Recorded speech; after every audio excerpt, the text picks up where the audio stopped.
Hey guys, I'm Grey Wolf, and welcome to Tales from This Side. Today we're going to be working on our bridge that you saw there behind us. It leads from behind the barn this way over to the village, well over here. So today I'm going to be showing you guys the mine towards the end, at least the mine entrance. However, we're going to just get started. So we've got spruce logs that I've laid across. I laid it so that I could adventure across, and then I wanted to see how wide I wanted the bridge. You're going to need quite a bit of spruce for this. I use some granite and some diorite to get across it in a checkered pattern. And I like the smooth for both. It just helps me get rid of some of it that's in the storage or inventory. So I like to use it as decoration blocks, as you see here. What we're doing though is I want like a walking path. It's a 4 wide in the end, and I had to go and get some materials. We're gonna use this up, and then you'll see me cut again just so that I can get to the materials. I've been doing a lot of work off camera for the Tales from This Side animation series, so some of these builds are going to be kind of quick, like I talked about before, so that we can get started with our story, because we need the basic, here's that cut, we need the basic builds done so that we can move into the story or adventure, so that I can start adding the animation to the other side of this. I had to get a voice acting cast together for that. We're going to be adding a lot more to it. We might even name a few things, so we'll end up doing that as well here. Each episode needs to have enough built on this level, or on this Tales from This Side, to get that side done properly. So I apologize for the fact that you're just kind of watching me build this. However, I thought it might be important that you understood why the build seems so simplistic, and why it might be a 17-minute video that you're taking a peek at here. However, I did take the same normal time of footage, and between doing this and the animation for the Tales from the Other Side, I guess. We're calling it Tales from This Side, just the animation series. So excuse me, and for that, what we need to do is we need to move along with our building on this process. So this week I am a little late today. It's the day after I actually intended on launching the video that you're currently watching, so that we could just move along. I have a huge build we're working on. I know I said it was a small surprise, but we need to get this build out of the way, because it sets the stage for the entire story. And I'm hoping that we can have a lot of fun with the series that's coming up. I believe that, for each character we name, or each different creature that we name in that one, we can maybe add a name to add a name to one of those creatures in this series. I think it'll be a lot of fun, and I think that what we should do is we'll just keep moving along in this series. We'll keep the builds coming, let you guys watch that, and then we'll also have the Tales from This Side animation series, which will also be posted on this same exact channel, so you guys can watch it. I will set up a playlist for the story version. It'll be the story playthrough, or I don't know. Maybe if you guys could leave me a comment or two to let me know. Put Tales from This Side, the story, on the playlist name. I'm just kicking around a bunch of different ideas. I don't have a problem with having you guys give me some input. If I like it, I'm taking it. It's just the bottom line. I have no problem with you guys being involved. In fact, I'd prefer it that way, because that makes it a little bit more challenging for my builds, because I know what I like, and I think that would be really a much better way to do that.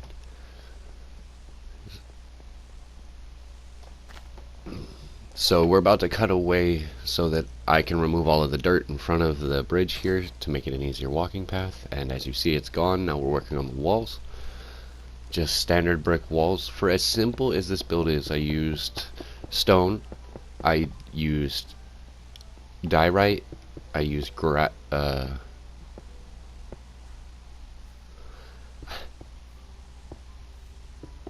okay, I forgot the block's name.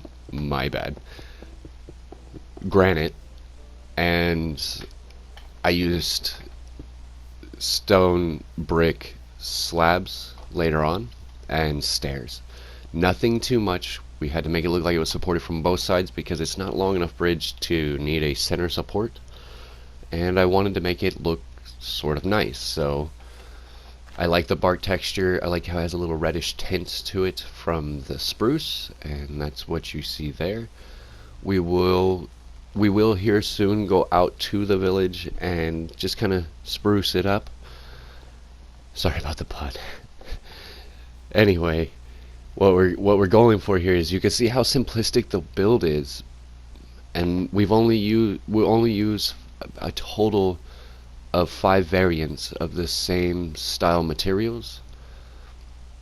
So as you can see here, we're gonna put in the stone brick.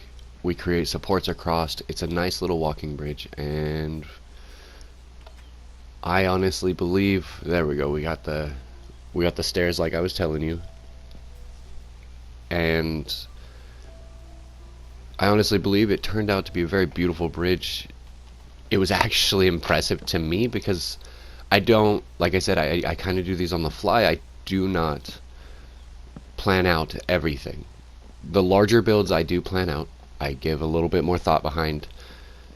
Not too much. I do a lot still by impromptu. I just need a kind of a basic design, and then I go by how I feel with the materials that I'm using. I only use the things that are what would be considered local to me most of the time.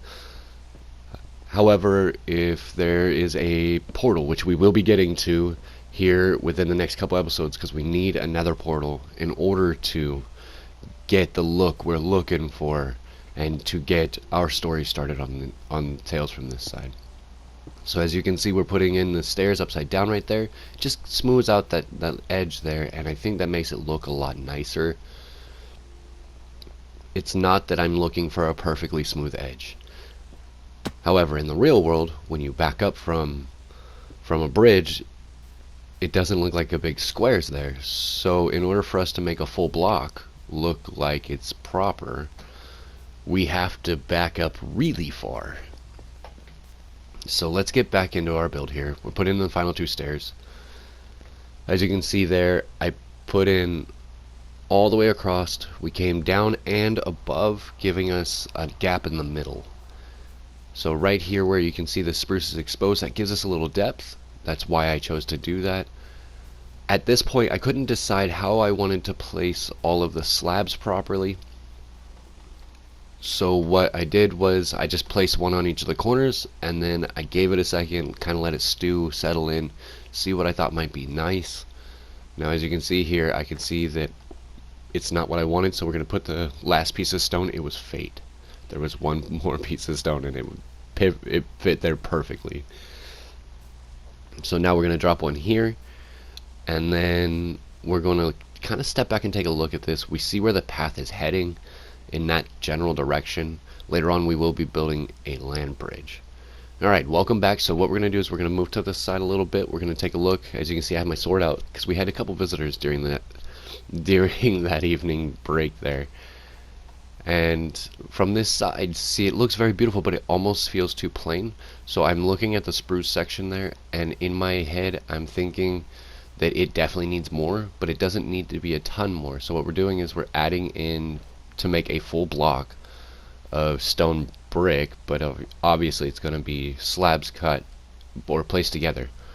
So we're putting them right above the end of the curve there to kind of make it look like that end of the curve is actually supporting the top portion of the bridge. I think it looks I think it changes the look considerably, and it looks really nice.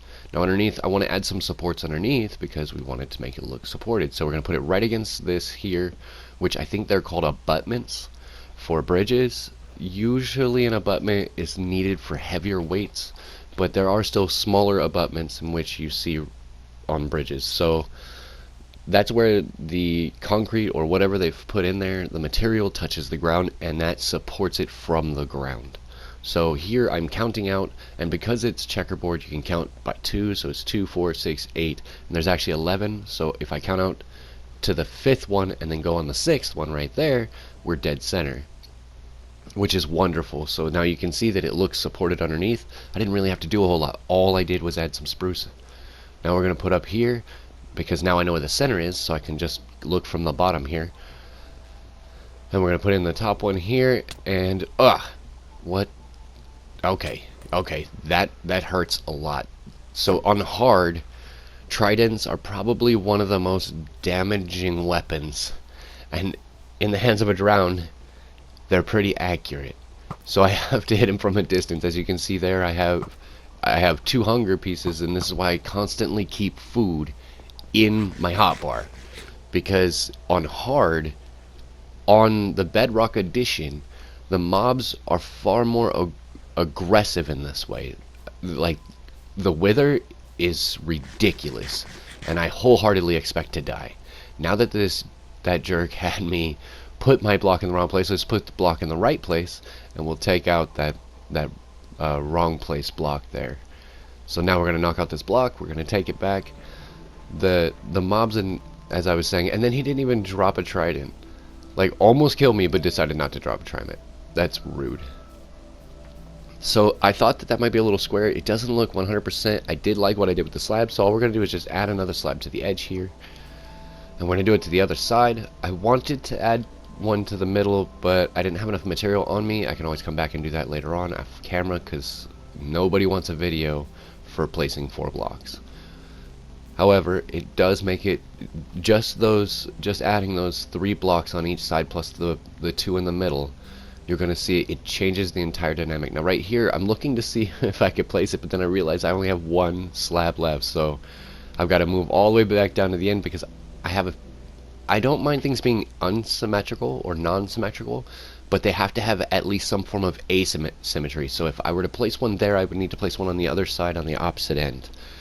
So it is still a form of symmetry, just asymmetrical. Now, what you see here is that we are setting ourselves up. It's a teaser, so I'm actually in the place for your surprise that I wanted to show you on the next, at the beginning of it, on this upcoming Friday, and then next Tuesday we should be finishing up that build. It'll be great, but I'm showing you there that I'm actually preparing the materials for it. Here, we've already finished with the bridge, so what I'm doing here is I am going around and I'm using up the last of the walls that I had, and I plan on putting in light posts along the property line and along the pathways to kind of give us a little extra support. That doesn't mean that mobs aren't going to spawn near the path in the longer distances, but that's what we're gunning for here. So I'm just putting in the bases. As you can see, we've got some chiseled stone brick here, and those, I think they look really great underneath the wall. So we're going to put down the chiseled brick, we're going to put one here, drop it there, and then we're going to put one over here, and there's going to be a little bit of a break here. So give me 1 second, because I didn't want to show you everything. So we've moved along. I'm super excited about this surprise. I think you guys are absolutely going to love it. I'm so ecstatic about this. So this is the path heading out towards the surprise. So what I'm trying to do is I'm trying to keep my gaze down, because I've actually already started the build. So we're going to drop that in there.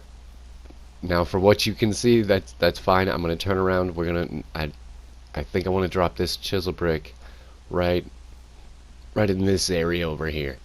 Kind of feels like it's far enough away, but close enough. And then we'll drop this last one probably here on the edge, which will leave us the ability to use the building that we have already started. It's pretty massive for being in in survival mode. Now when I say pretty massive, I know that I said that the house was a small beginner's house, but that's not quite the case. Obviously, most beginners just build a box and then work from there. And I don't mean beginners as in like you've never played the game. I mean the beginning of the level or the games.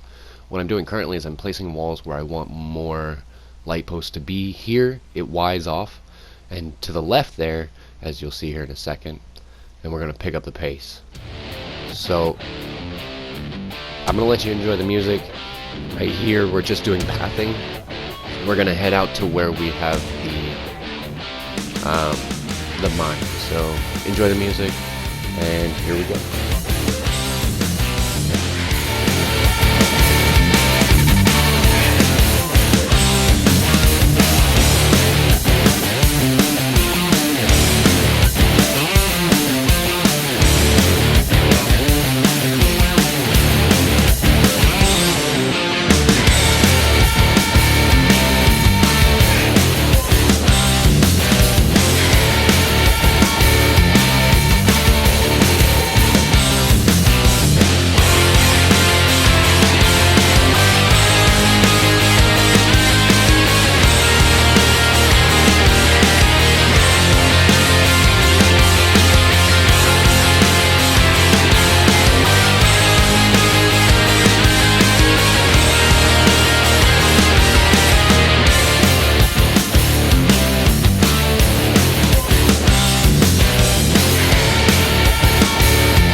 Alright guys, so I'm going to cut back in here real quick while the music plays towards the end. This is the opening to the mine shaft. We are nowhere near finished with it. I just wanted to show you a little bit of what's happening there. I left the gates in between so that if we had that opening we can see through. It is a mine shaft. I don't intend on living there. Obviously I do have a bed.